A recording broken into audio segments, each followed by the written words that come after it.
Nessa semana aqui no Garagem Daily Driver a gente vai conhecer o Mercedes-Benz E300. Se destaca pelo luxo, requinte, elegância, ótimo acabamento, mas principalmente por algo a mais, tecnologia embarcada. Saudações pessoal, muito bem, hoje falando de Mercedes-Benz aqui no Garagem Daily Driver. Aliás, essa cor em especial, ela é bastante formal, devo dizer, especialmente para o exemplar da classe E. Como a gente sabe, a Mercedes tem uma história muito longa com as suas classes, eu já falei em outras matérias, até como entusiasta também, e a classe E, ela surgiu na década de 70, mas ela começou a ser chamada de classe E na sequência, como aliás a classe C, né? A Mercedes depois resolveu organizar tudo em classes, a partir dos anos 80, o comecinho dos anos 90, na verdade. Esse exemplar é da quinta geração, nós temos aqui um facelift, sendo que a gente conheceu, questão de acho que 2 anos, foi o primeiro carro semi-autônomo que eu guiei, foi o Mercedes-Benz classe E. E agora a tecnologia semi-autônoma, por isso que eu falei na cabeça do vídeo, ela deu um passo além, ele faz rotatória, ele tem algo além. E como a gente sabe, a classe E, ela está no meio do caminho entre a classe C, agora até outras, né, de entrada. A classe C já não é mais um carro de entrada da Mercedes, e a classe S, que geralmente surge com todas essas tecnologias iniciais, tradicionalmente. Então, o primeiro destaque da dianteira, teve esse facelift. Esse modelo tem o que eu gosto, para mim Mercedes é isso. O Mercedes que não é esportivo tem que ter estrela no capô.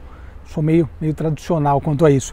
E logicamente a grade, que é um opcional até da classe C, você pode fazer aquela escolha, sempre que a gente testou um deles nessa configuração.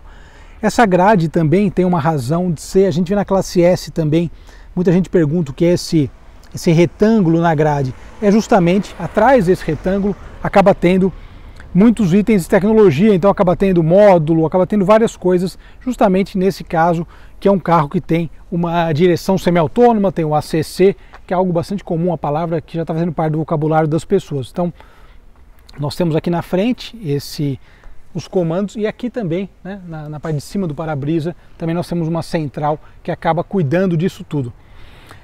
A classe E, ela tem um estilo que eu acho muito interessante, porque ela é maior que a classe S dos anos 80, que a gente gosta, mas tem umas características legais e até mais, digamos, posso dizer, ela é mais, não só formal, mas ela também tem esse estilo um pouco mais conservador, particularmente gosto. Destaque aqui para as rodas de 19 polegadas, o teto panorâmico, que até se mistura ali, né, com o carro. E o desenho, né, eu acho o desenho primoroso, né, o desenho da Mercedes atualmente, ele chegou num ponto em onde ele está agressivo e ao mesmo tempo continua sendo algo elegante. Destaque do porta-malas, grande capacidade de carga, e é o que a gente espera, né, de um modelo como esse. E claro, né, já tem fechamento automático, tem umas coisas que são necessárias, né. Coisas que eu gosto também, eu falei até do BMW Série 5, que é o rival dele, e o Audi A6 também, essa cortina traseira que garante uma privacidade muito boa para os ocupantes aqui do banco traseiro. Olha só, ar-condicionado de 4 zonas, então nós temos aqui não só a saída de ventilação, como também a configuração do ar-condicionado para os passageiros. Sistema de áudio da Burmeister, realmente ótima qualidade sonora. Chave presencial, bom, isso é uma coisa padrão, mas uma coisa que eu gostei, essa aqui é para quem gosta de Mercedes antigo como eu.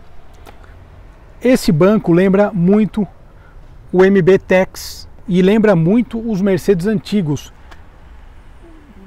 Deve ter sido uma sacada de alguém que fez essa parte interna que pensou nisso, eu tenho certeza, porque não é coincidência, meus amigos. A padronagem do banco é muito interessante e tem um quê meio retrô. A combinação desse carro é primorosa, meus amigos. Aqui tem uma luz, você pode escolher a cor nas configurações, né? Mas esse marrom, a carroceria preta, interior marrom, é muito chique. É o conhaque, como eles chamam também. Eu acho que é muito elegante.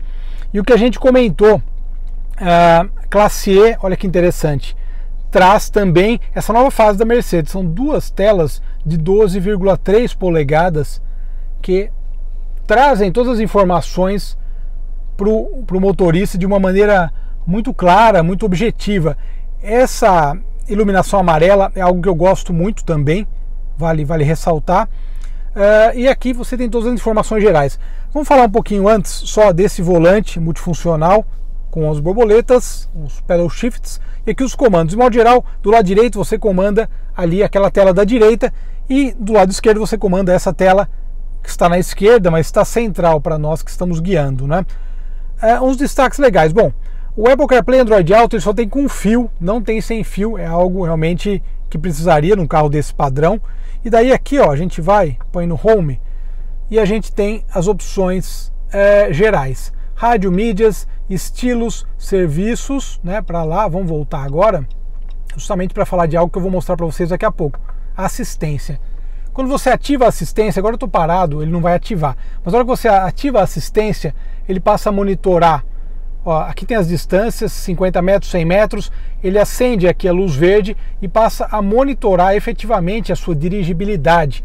Isso é interessante porque o monitoramento dele está 1 grau acima daquele que a gente conheceu. É claro que isso, como vocês vão ver na prática, depende muito da sinalização vertical. E isso o Brasil falha miseravelmente em ter. Falando de São Paulo, hein? O semi-autônomo tem essa questão e isso é algo que deve ser salientado, né? Mas enfim, você ativa por aí e as outras funções também, né? Então vou por aqui, ó, por exemplo, telefone, navegação, viagem. Viagem, eu peguei o carro, vim gravar, ele te dá aqui bônus de partida por condução eficiente. Aqui nós temos opção de tela cheia também e o velocímetro, né? Ou seja, muito simples, muito objetivo. E o painel bonito, né? Acima de tudo. Eu acho que essa é a grande sacada. Aqui está falando para conectar o dispositivo. Hoje eu estou gravando com o telefone.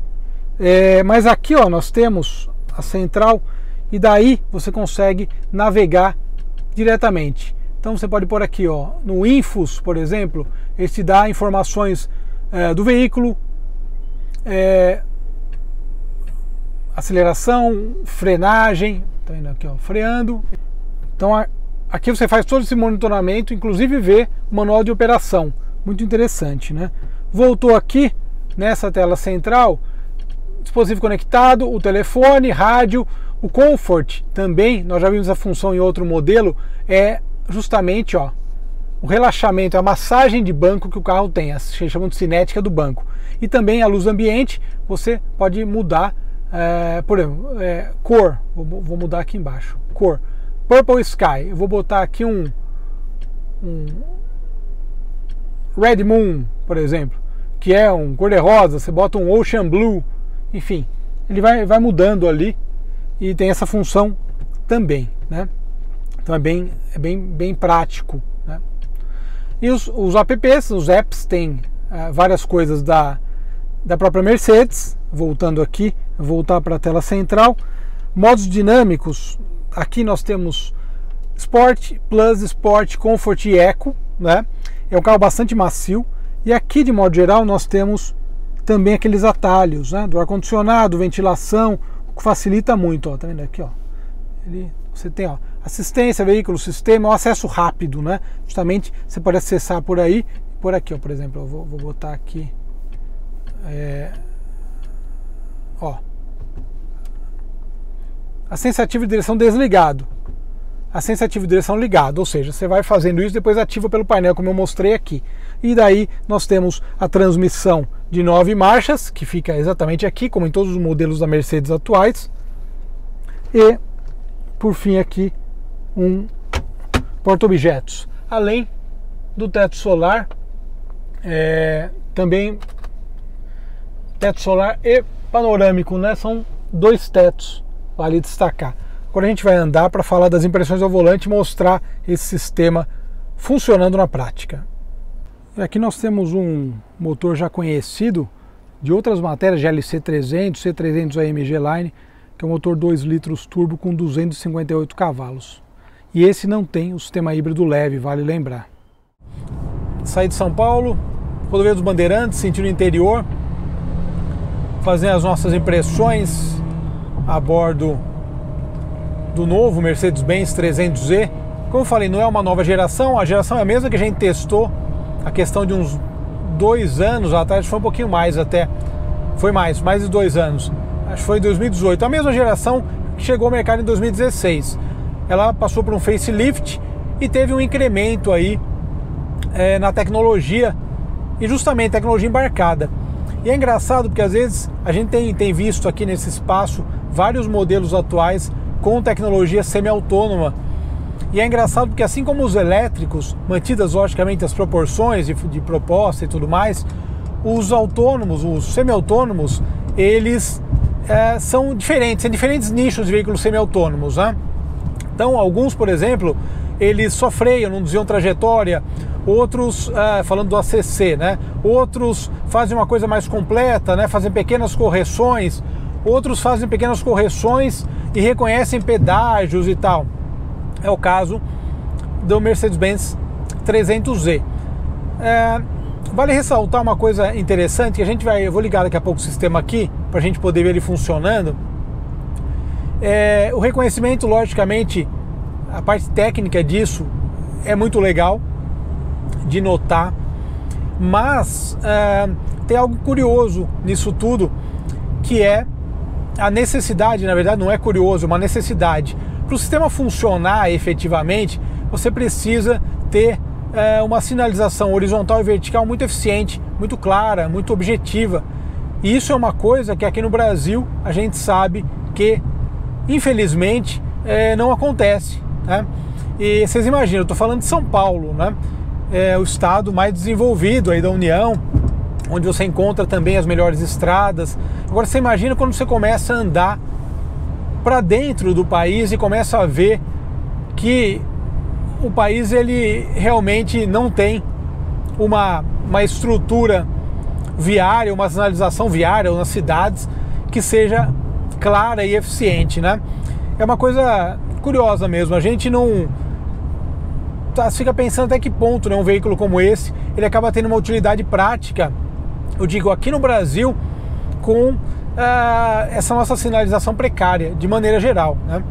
É bem interessante mesmo, porque logicamente o custo do carro está em toda essa tecnologia embarcada, né? Isso aí se reflete no custo total do veículo, né? Essa tecnologia embarcada não é uma coisa barata, como vocês podem imaginar. Mas, assim como eu falei em outras matérias, isso já deu um passo além, né?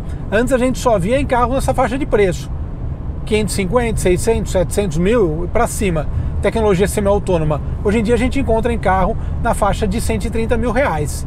Então isso realmente é algo muito interessante, como a tecnologia ela vai se popularizando, entre aspas, né? Logicamente que 120 mil não é um valor barato, mas para a tecnologia ela vai diminuindo de degrau no sentido de valor, né?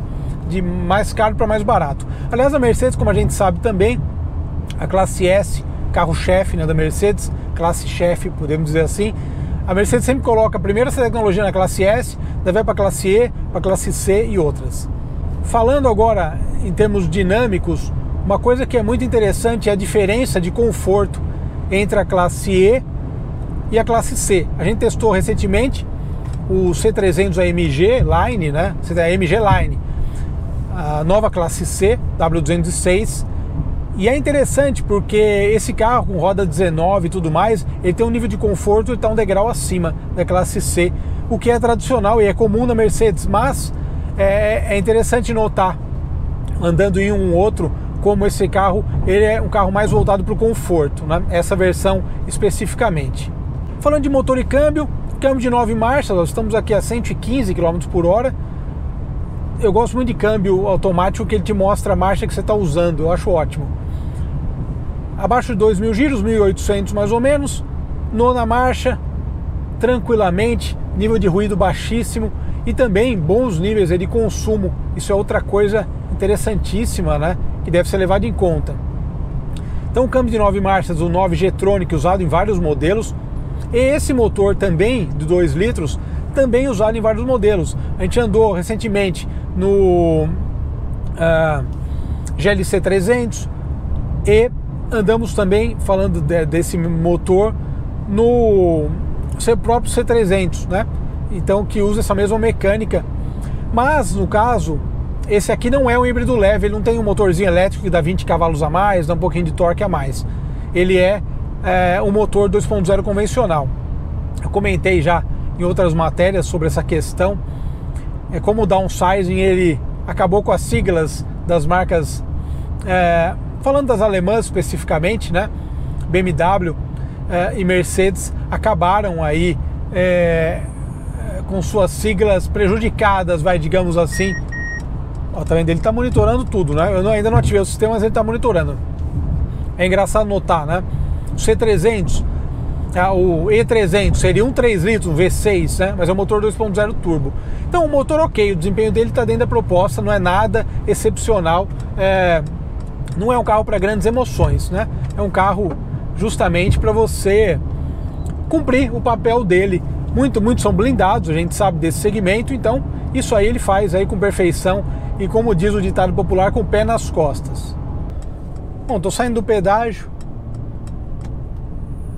Você ligou aqui, programou, aparece esse sistema passivo, né? Daí aqui eu vou colocar a velocidade.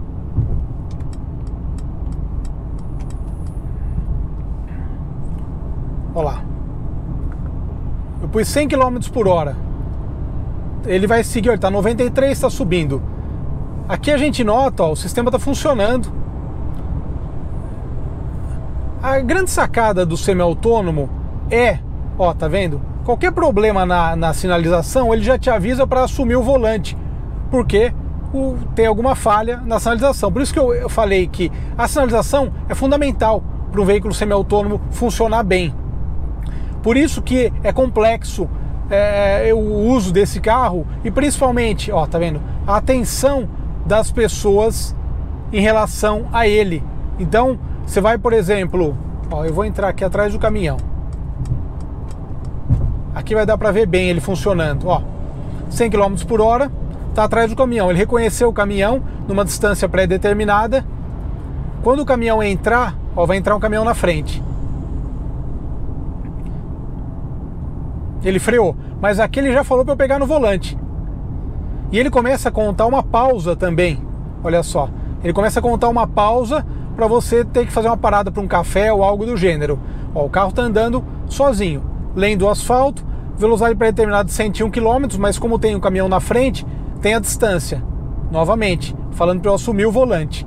Porque esse sistema, se o motorista não assumir o volante, o veículo vai parar. Por isso que a atenção tem que ser muito grande. Você pode estar conversando com alguém, mas tem que estar de olho aqui. Tá vendo? Ele vai dirigindo, vai fazendo o trabalho dele, por assim dizer.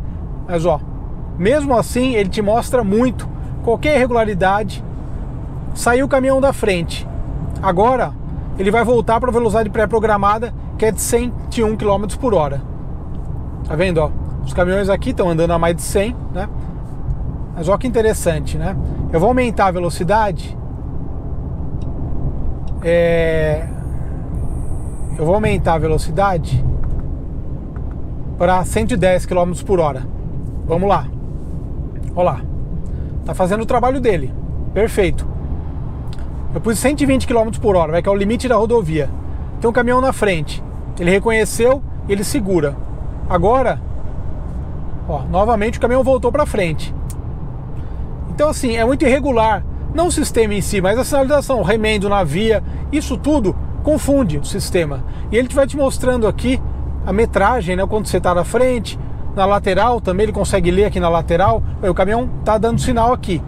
Ele reconheceu, falou, pô, não, tem alguma coisa, ó.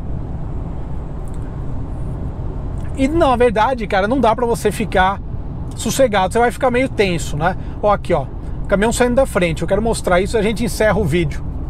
Novamente, pediu para eu segurar, agora sim, ó, ele vai desenvolver a velocidade pré-determinada 120 km por hora.